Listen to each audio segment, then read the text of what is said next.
Welcome back to Emotional Mojo and Celebrity Mojo. Psy, the Gangnam Style guy, is battling some very serious demons. The pop star opened up to Britain's magazine, The Sunday Times, and he admitted that vodka is his best friend. And the only time he isn't drinking is when he's hungover. He said, "If I'm happy, I'm drinking. If I'm sad, I'm drinking. If it's raining, I'm drinking. If it's sunny, I'm drinking. If it's hot, I'm drinking. Oh my gosh. If it's cold, I'm drinking." What he's basically saying is he has a huge problem with alcohol. He's an alcoholic.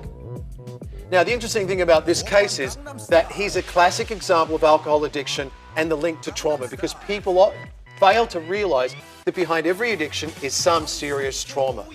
And what is his trauma?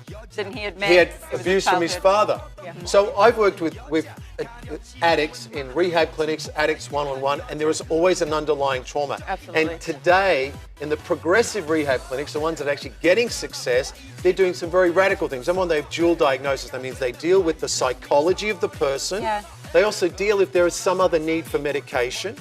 Then they say, you know what, to treat addiction, we have to treat the whole family. Absolutely. So they bring the whole family in, and then finally, they start to deal with the trauma.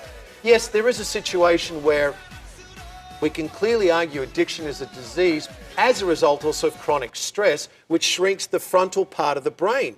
And what we don't know is when the frontal part of the brain shrinks, we can't control our impulses. So you really think that to get to the bottom of addiction, you have to get to the why. Like, why did this start? What is the root cause of But a lot of times with these celebrities, especially, it's the lifestyle too. If they have what That's- already is an addictive personality, which you guys have talked about, and then they're constantly around you this. know- And it makes you wonder if he's, I mean, I don't doubt that he drinks a lot, but I almost wonder if he embellishes, because that's the vibe he puts off in his songs. He's the party guy, you know. That's And Yeah, I it's mean, Right. that quote was pretty stunning. Like, I was, you know. But remember, too, even Charlie Sheen, who had huge challenges with drugs and alcohol, admits, or at some level, is really trying to get the approval of his father. Yeah. All right. Well.